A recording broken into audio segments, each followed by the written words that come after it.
मुंबई की भागदौड़ भरी जिंदगी के बीच में ना एक ऐसी इमारत है जिसका पास्ट मतलब उसका अतीत हादसों से भरा हुआ है। आज हम इसी चेम्बर्स टावर की एक ऐसी कहानी जानेंगे जो सच में दिल दहला देती है। और ये जो चेतावनी है ना, यही इस पूरी कहानी का सबसे जरूरी सबक है।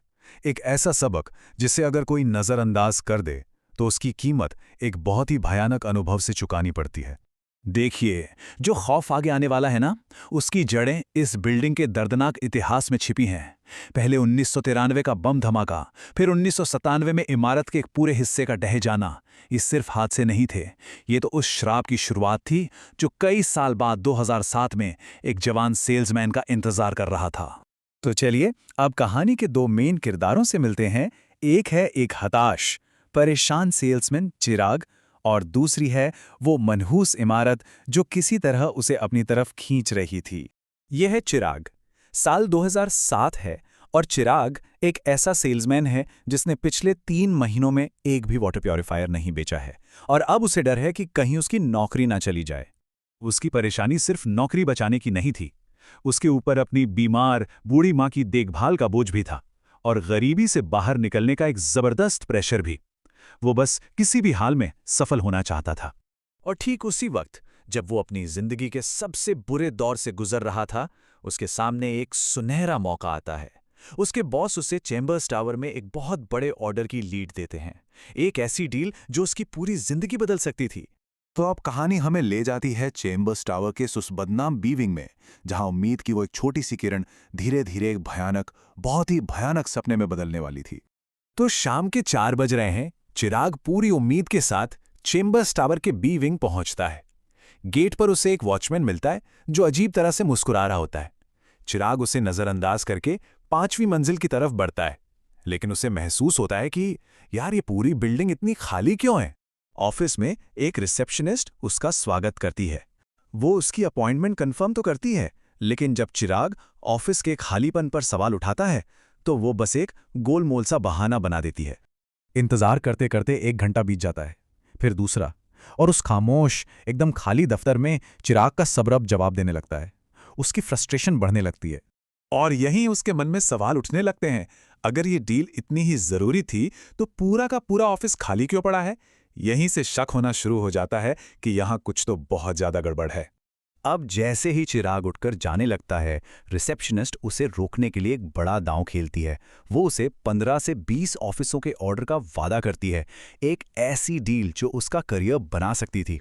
और चिराग, जो पहले से ही हताश था, इस लालच में फंस जाता है और इंतजार करने के लिए मान जाता है। और फिर जैसे जैसे रात गहराती है, इस इमारत का वो दर्दनाक अतीत वो हिंसक रूप से जाग उठता है। रात के 8 बजे अचानक नीचे की मंजिलों से एक जोरदार, कान फाड़ देने वाले धमाके की आवाज आती है।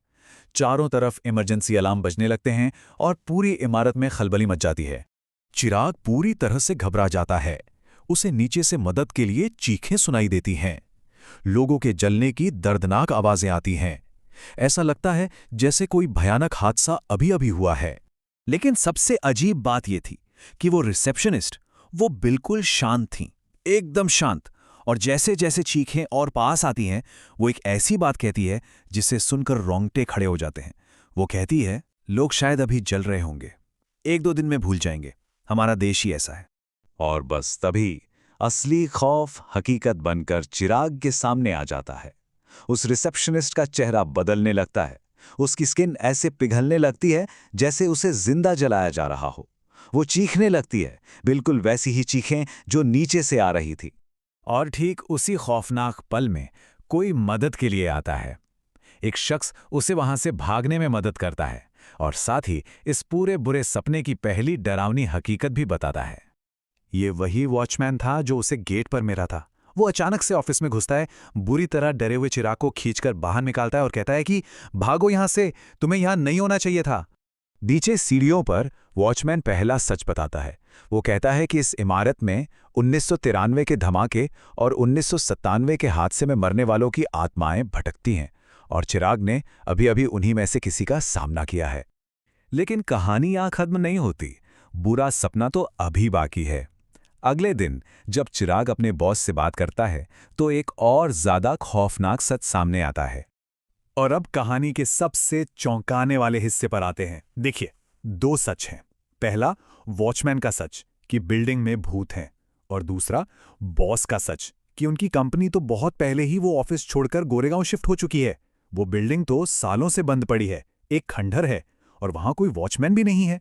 जब इन दोनों बातों को एक साथ रखा जाता है तो असली खौफ समझ में आता है।